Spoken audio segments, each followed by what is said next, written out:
हर किताब एक कहानी नहीं होती। कुछ कहानियां जिंदा होती हैं। Horror story book.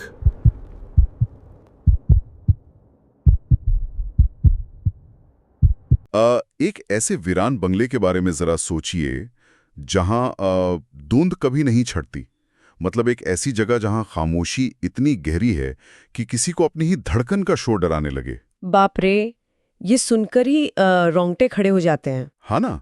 और सबसे डरावनी बात यह है कि जो भी उस दरवाजे के अंदर कदम रखता है वो मरता नहीं है, बल्कि वो उसी घर की दीवारों और यादों का एक हिस्सा बनकर रह जाता है। आज हम लोग जिस विषय की गहराई में उतरने वाले हैं वो ऐसी ही एक कहानी है। बिल्कुल। और ये आम भूत प्रेतों की कहानी बिल्कुल भी नहीं है। इसमें बहुत कुछ अलग है। एकदम सही। ये स्कैरी टाउन हिंदी चैनल की एक बहुत ही वायरल और डरावनी कहानी है जिसका नाम है रक्त महल। इस सोर्स मटेरियल में 3 युवा फिल्म मेकर्स हैं, माया, रीवा और समीर। और ये लोग एक नेशनल अवार्ड जीतने वाली डॉक्यूमेंट्री बनाने के लालच में इस श्रापित बंगले में घुस जाते हैं। यहाँ खतरा किसी भटकती आत्मा से नहीं है, खतरा खुद उस इमारत से है। एक ऐसा घर जो सांस लेता है, जो सोचता है। वेट, ऐसा घर जो सांस लेता है, ये अपने आप में एक बहुत डिस्टर्बिंग थॉट है ना?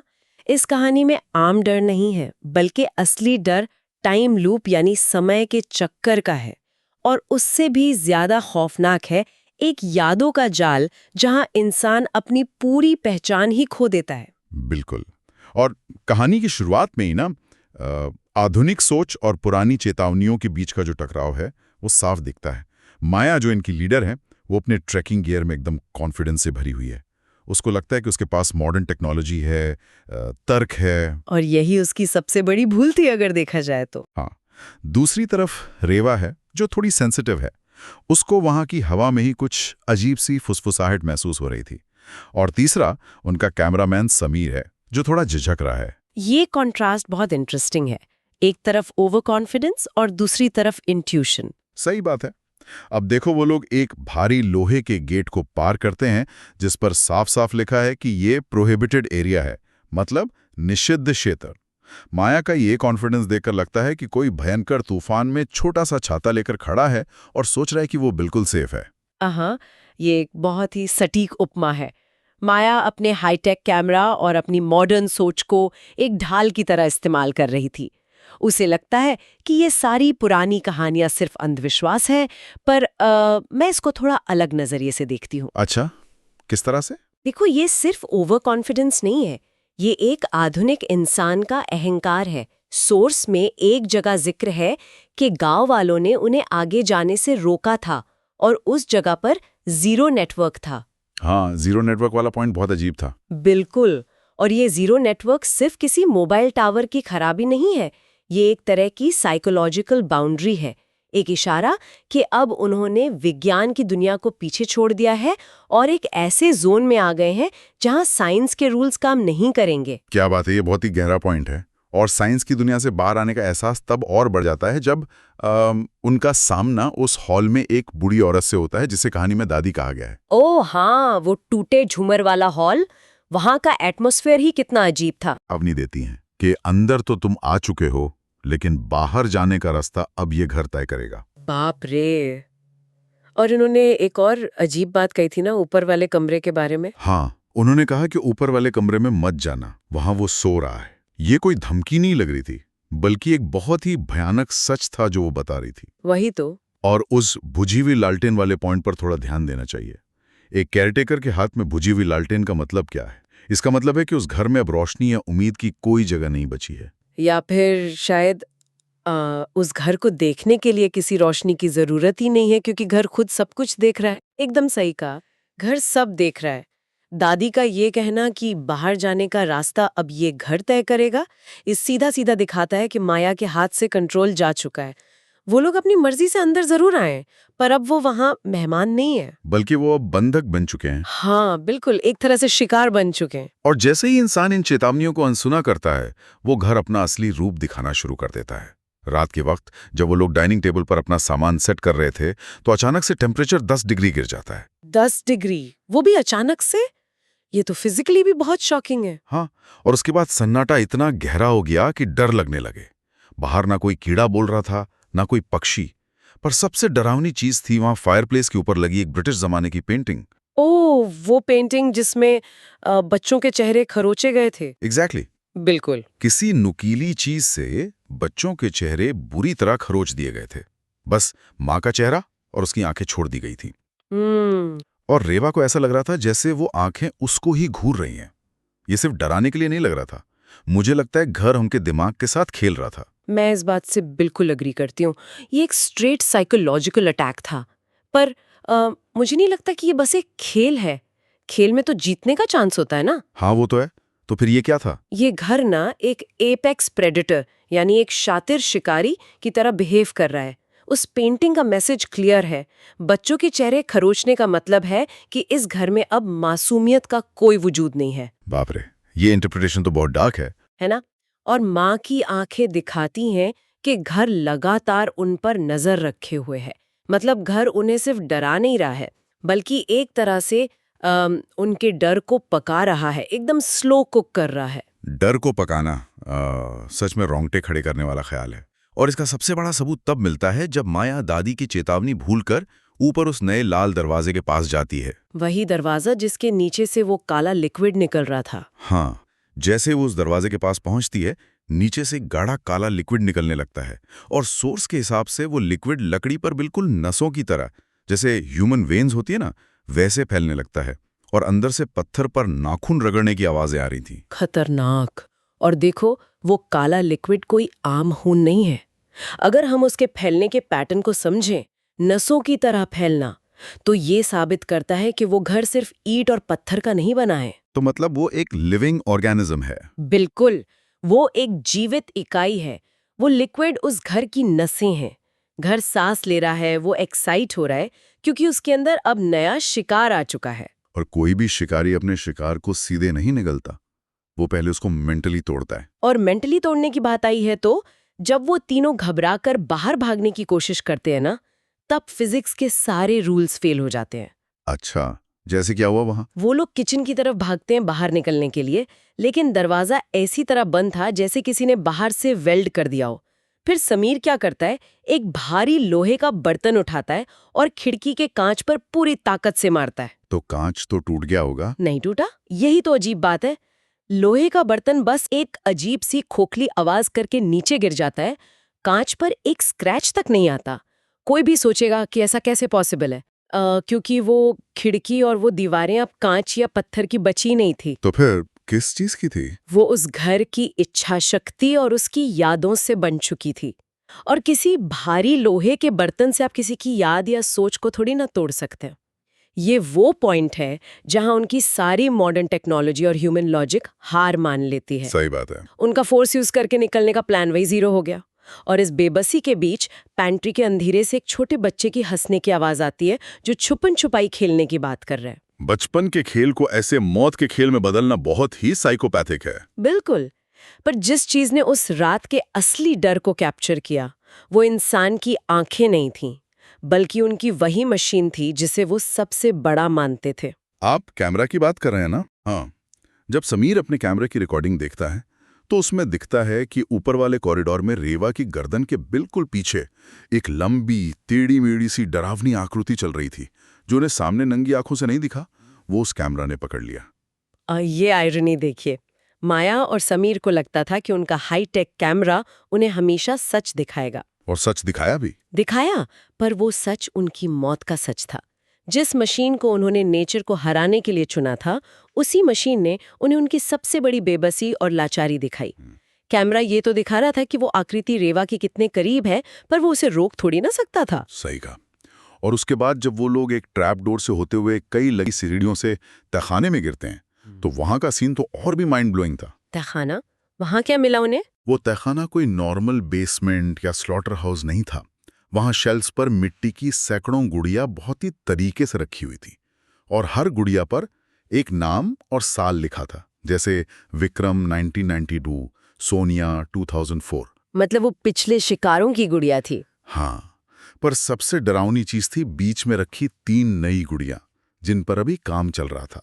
उन पर माया की जैकेट, रेवा का स्कार्फ और समीर की शर्ट के छोटे छोटे टुकड़े लगे हुए थे, एकदम फ्रेश। बाप रे, यहाँ आकर ना रथ महल की कहानी एक नॉर्मल हॉरर से बहुत ऊपर चली जाती है। देखो, एक आम भूत या आत्मा क्या करती है, वो गुस्से में आकर मार देती है। हाँ, मोस्टली रिवेंज स्टोरीज होती हैं। पर ये घर, ये एक आर्काइव या किसी कंप्यूटर की हार्ड ड्राइव की तरह काम कर रहा है। ये गुड़िया को एक खेलने की चीज नहीं है, ये प्रॉपर्ली कैटलॉगिंग हो रही है। ये घर एक कलेक्टर है। एक कलेक्टर जो लोगों को जमा करता है। बिल्कुल। जब किसी को मार दिया जाता है तो उसकी कहानी वहीं खत्म हो जाती है, पर जब घर किसी को अपनी कहानी का हिस्सा बना लेता है इन गुड़ियों के जरिए, तो वो उन्हें एक एंडलेस लूप में फंसा देता है। इसको सिंपैथेटिक मैजिक कहते हैं। सिंपैथेटिक मैजिक, ये क्या कॉन्सेप्ट है? इसमें क्या होता है ना कि किसी भी चीज का एक छोटा सा हिस्सा, जैसे उनके कपड़ों का टुकड़ा, उस पूरे इंसान की आत्मा को बंधने के लिए काफी होता है। उस टुकड़े से वो घर उनकी पूरी एंटिटी को कंट्रोल कर रहा था। ये ख्याल ही कितना परेशान करने वाला है। मतलब यहाँ मौत कोई एंड नहीं है, बल्कि इस घर के म्यूजियम में एक नए डिस्प्ले की शुरुआत है बस।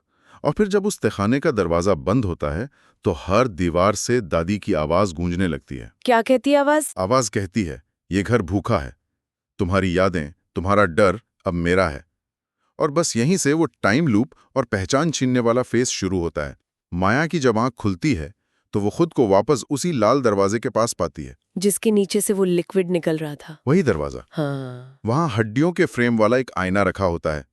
माया घबराकर उस आईने में देखती है, पर उसे अपना चेहरा नहीं दिखता। तो किसका चेहरा दिखता है? उसे उस आईने में दादी का चेहरा दिखता है। माया का खुद का चेहरा गायब हो चुका था। ओहो, इस पॉइंट पे थोड़ा ठहर कर सोचना चाहिए। घर ने ना उनके सिर्फ बॉडी पर अटैक नहीं किया, उसने उनकी आइडेंटिटी, उनके वजूद को ही हाईजैक कर लिया। आईने में दादी का चेहरा दिखने का मतलब है कि माया की खुद की पहचान मिटाई जा रही है। सही कहा। और रेवा के साथ जो हुआ वो तो और भी बुरा था। उसकी आंखें पूरी तरह सफेद हो चुकी थीं। वो किसी कठपुतली की तरह एक अजीब सी आवाज में कुछ बोलती है और फिर अचानक हवा में गायब हो जाती है। और समीर? माया और समीर भागते हुए मैन दरवाजे तक पहुंचते हैं। उन्हें लगता है अब बाहर निकल जाएंगे। वो दरवाजा खोलते हैं, पर वो बाहर की दुनिया में नहीं निकलते। वो वापस उसी सीढ़ी के पास पहुंच जाते हैं जहां से वो अभी भागे थे। ये तो एकदम क्लासिक टाइम लूप है। ऐसा इसलिए हुआ क्योंकि बाहर की दुनिया अब उनके लिए एग्जिस्ट ही नहीं करती। वो घर ही अब उनका पूरा यूनिवर्स बन चुका है। हाँ, एक तरह का मेमोरी ट्रैप बन गया उनके लिए। बिल्कुल। जब इंसान का दिमाग ही एक जगह कैद हो जाए ना, तो रास्ते और डायरेक्शंस कोई मायने नहीं रखते। आप किसी भी दरवाजे से भाग लीजिए, आप लौटकर अपने ही डर के पास आएंगे। सही बात है।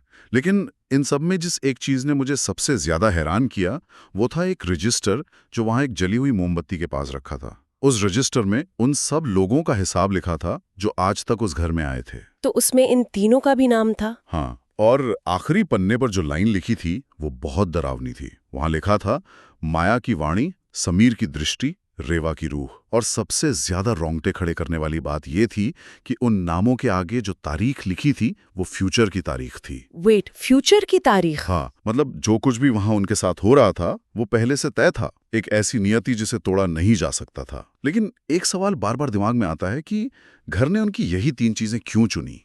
यही तो इस कहानी का सबसे गहरा साइकोलॉजिकल एंगल है। देखो, कोई भी पैरासाइट या परजीवी जो होता है वो अपने शिकार की सबसे स्ट्रॉन्ग या यूजफुल चीज को सोख लेता है। अच्छा, मतलब घर को इन स्पेसिफिक चीजों की जरूरत थी। बिल्कुल। माया एक डायरेक्टर थी, उसका काम ही था डायरेक्शन देना और बोलना। तो घर ने उसकी वाणी यानी आवाज छीन ली ताकि वो आगे चलकर नई शिकारों को उस घर में बुला सके। ओ, तभी दादी भी ऐसी बात करती थी। और समीर का क्या? समीर एक कैमरामैन था, राइट? उसका काम था देखना। तो घर ने उसकी दृष्टि यानी देखने की ताकत ले ली ताकि घर खुद और ज्यादा ताकतवर हो सके और हर कोने में देख सके। बाप रे, ये तो बहुत लॉजिकल और डरावना है। और रेवा? रेवा पूरे ग्रुप में सबसे ज्यादा सेंसिटिव थी। वो उस घर की एनर्जी को स्टार्ट से ही महसूस कर रही थी। तो घर ने उसकी पूरी रूह ही ले ली, क्योंकि घर को उसी इमोशनल एनर्जी की सबसे ज्यादा भूख थी। Mind blowing. और पता है, जैसे ही समीर उस रजिस्टर का पन्ना पलटने की कोशिश करता है, उसके खुद के हाथ गायब होने लगते हैं और देखते ही देखते वो हवा में लुप्त हो जाता है। अपने ही हाथों को गायब होते देखना ये तो जैसे डिमेंशिया का एक बहुत ही भयानक फॉर्म लगता है, जहां इंसान धीरे धीरे खुद को ही खो देता है। एकदम। जब माया अकेले रह जाती है तो इस पूरे भयानक चक्र का आखिरी फेज शुरू होता है। माया वापस सीढ़ियों पर दादी को देखती है और तब दादी उसे एक सच बताती है। क्या सच? दादी कहती हैं कि वो खुद सालों पहले मर चुकी हैं, पर वो अभी तक वहां इसलिए हैं क्योंकि ये घर एक याद है और यादें कभी नहीं मरती। समझ गई। दादी का टाइम अब ओवर हो चुका था। एक पैरासाइट को जिंदा रहने के लिए हमेशा एक नए बॉडी या होस्ट की जरूरत होती है। दादी अब पुरानी हो चुकी थी, उनकी एनर्जी खत्म हो गई थी। तो अब माया को उनकी जगह लेनी थी। बिल्कुल। दादी की वो लाइन के यादें कभी नहीं मरती, ये दिखाता है कि ऐसी अर्बन लेजेंड्स जिंदा कैसे रहती हैं। वो एक जनरेशन से दूसरी जनरेशन तक डर फैलाकर ही जिंदा रहती हैं। और कहानी का जो फाइनल सीन है वो इसी चीज को एकदम परफेक्टली दिखाता है, और मेरे ख्याल से ये कहानी का सबसे ट्रेजिक पार्ट भी है। क्या होता है फाइनल सीन में? अगली सुबह माया एक खिड़की के पास कुर्सी पर बैठी है, पर वो अब यंग माया नहीं है। सिर्फ एक रात के अंदर उसकी बॉडी पूरी तरह बूढ़ी हो चुकी है। चेहरे पर झुर्रियां हैं, आंखें धुंधली हो गई हैं, और उसने वही फटी हुई साड़ी पहनी है जो कल रात दादी ने पहनी थी। यानी माया अब नई दादी बन चुकी है। साइकिल पूरा हो गया। हाँ, और तभी बाहर से एक नई कार आती है। उस कार में 3 नए यूट्यूबर्स आते हैं। उनके पास माया से भी ज्यादा एडवांस टेक्नोलॉजी है, ड्रोन्स, थर्मल कैमराज। वो लोग भी एक नया वायरल वीडियो बनाने के लिए वहां आए हैं। हिस्ट्री खुद को रिपीट कर रही है। टेक्नोलॉजी का वही नया घमंड और नई जनरेशन का अहंकार। पुरानी जनरेशन यानी अब माया बस एक मोहरा बन गई है इन नए बच्चों को फंसाने के लिए। एग्जैक्टली। और जब माया उन्हें अंदर बुलाने के लिए दरवाजे पर आती है तो उसका चेहरा एकदम इमोशनलेस होता है। लेकिन तभी माया की आंख से एक आंसू निकलकर गिरता है। ओह, उस एक आंसू का बहुत बड़ा डीप मीनिंग है ना? मुझे भी वही लगा। हाँ, वो आंसू ये प्रूफ करता है कि उस बूढ़े सड़ते हुए शरीर के अंदर माया की जो असली आत्मा है वो अभी भी जिंदा है। वो देख रही और समझ रही है कि वो उन नए लड़कों को मौत के कुएं में धकेल रही है। पर वो चाहकर भी उन्हें रोक नहीं सकती। बिल्कुल नहीं। उसकी आवाज तो घर ने छीन ली है ना। उस आंसू का आना दिखाता है कि आत्मा की ऐसी कैद मौत से 1000 गुना ज्यादा डरावनी होती है। मौत में तो इंसान आजाद हो जाता है, पर यहाँ वो कैद है। सही बात है। वो चीखना चाहती है, उन्हें भाग जाने को कहना चाहती है, पर मजबूर होकर वो उसी फ्लैट आवाज में कहती है, अंदर आ जाओ, घर तुम्हारा इंतजार कर रहा है। तो अगर हम इस पूरी कहानी को देखें तो रक्त महल सिर्फ एक हॉन्टेड हाउस की कहानी नहीं है। ये अपनी आइडेंटिटी खो देने के सबसे गहरे डर के बारे में है। और ये एक बहुत बड़ा रियलिटी चेक भी है। इंसान का ये सोचना कि वो अपने टेक और कैमरा से ऐसी सुपरनैचुरल ताकतों को हरा देगा, ये बहुत खोखला इल्यूजन है। सही कहा। माया, रीवा और समीर सिर्फ मौत का शिकार नहीं हुए, वो उस घर की उस हार्ड ड्राइव का एक नया डेटा बन गए, एक नया पन्ना बन गए। और यही वजह है कि हर चेतावनी को चैलेंज नहीं समझना चाहिए। कुछ जगहों पर लॉजिक नहीं बल्कि रिस्पेक्ट और दूरी ही इंसान को बचा सकती है। बिल्कुल। इस कहानी ने बहुत ही डिस्टर्बिंग और डार्क सवाल उठाए हैं। तो आज की इस चर्चा के एंड में एक ख्याल यहाँ छोड़ना बहुत जरूरी लगता है। कैसा ख्याल? बस यही कि अगली बार जब भी कोई ऐसी पुरानी और वीरान इमारत नजर आए ना, जिसकी खिड़कियां टूटी हों, जहां अजीब सा सन्नाटा हो, तो दिमाग में एक सवाल जरूर आना चाहिए कि क्या वो सच में खाली है? हाँ, क्या वो सच में खाली है, या फिर वो चुपचाप अपने किसी अगले केटेकर के इंतजार कर रही है जो आकर उन दीवारों में छुपी डरावनी यादों को वापस जिंदा कर दे। ये थॉट ही अपने आप में बहुत डिस्टर्बिंग है। शायद ऐसे हर दरवाजे के पीछे कोई ऐसी ही भूखी इमारत हो। सही में। तो इस डिस्टर्बिंग थॉट के साथ ही आज का हमारा ये गहरा विश्लेषण यही खत्म होता है। ऐसी जगहों से दूरी बनाए रखना ही सबसे बेहतर है। लेकिन डर अभी बाकी है। नेक्स्ट वीडियो देखो, subscribe now. Next video 1, next video 2। वो